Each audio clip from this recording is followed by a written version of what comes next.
NATO chief Jens Stoltenberg has said that the military alliance is deploying its rapid response force for the first time ever. This is to bolster defense in the face of Russia's invasion of Ukraine. Stoltenberg has warned that the Kremlin's aggression had created a so-called new normal. Listen in.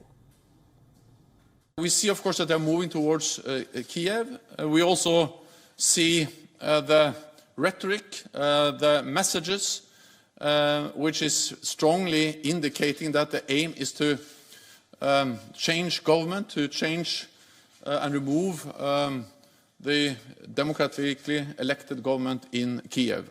We are in close contact with the government of Ukraine. We are, of course, monitoring the situation very closely. It is still a fluid situation. What we have seen is that the Ukrainian forces are fighting bravely. Yesterday, NATO allies activated our defense plans.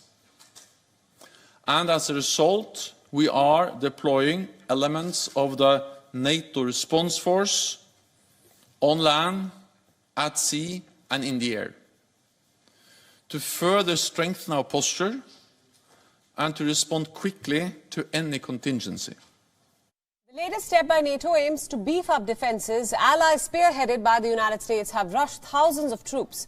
While NATO leaders met on Friday to discuss Russia's invasion of Ukraine, the meeting happened as Russian forces closed in on Kiev, the Ukrainian capital. Stoltenberg reiterated, saying that Moscow bears the sole responsibility for the invasion. What we have warned against for months has come to pass, despite all our efforts to find a diplomatic solution.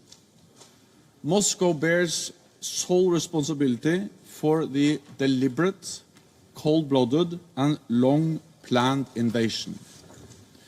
We condemn Russia's aggressions in the strongest possible terms and call on Russia to immediately cease its military action. We stand with the brave people of Ukraine. We fully support Ukraine's sovereignty and territorial integrity, its right of self-defense and its right to choose its own path. Meanwhile, French President Macron has said that the world must brace for a long war between Russia and Ukraine. Listen in.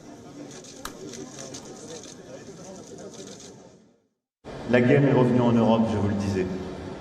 Cette guerre, elle a été choisie unilatéralement par le président Poutine, avec une situation humanitaire tragique, un peuple qui résiste, et une Europe qui est là, qui résiste aux côtés du peuple ukrainien.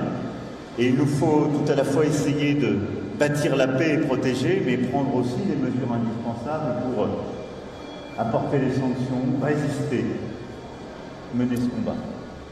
Meanwhile, the Slovak Prime Minister has said that the unity of NATO and European countries would be a strong deterrence to Russian interference. Eduard Heger made the statement as he visited a border crossing where refugees from Ukraine were arriving. He called Ukrainians friends and thanked Slovak citizens who were offering them refuge. All the member countries of European Union and also the NATO countries are very united, and I think that's such a strong deterrence for Russia that they will not dare to touch any member country of NATO and European Union. The NATO Response Force, or the NRF, was created in 2003. It is made up of 40,000 personnel. It includes 8,000 strong high readiness contingent with air, sea and special operations soldiers that can be deployed within days.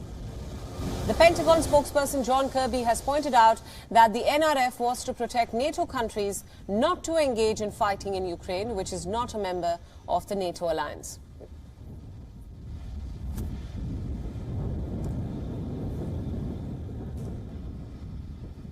WION World is One is now available in your country. Download the app now and get all the news updates on the move.